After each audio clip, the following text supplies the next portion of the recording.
правилам доброго дому, як за правилом доброго ремені.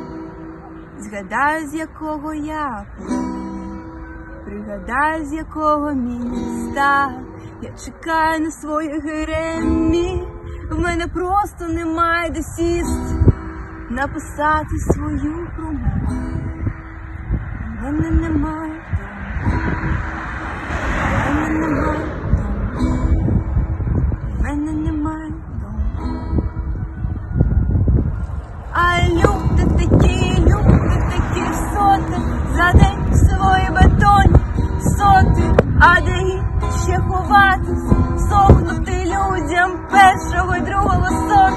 А люди такі сотнями в тендемі зі своїми висотками, з третього, сьомого, герцами сповняться сенсами.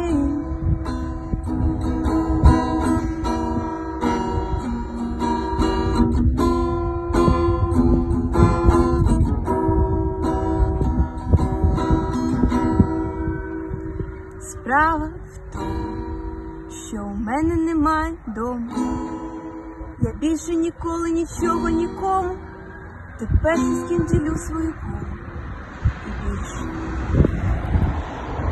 Але врешті я втім, якби в мене був дім, я б лишила його на людей, на котів. Я пошила усіх, я не люблю котів.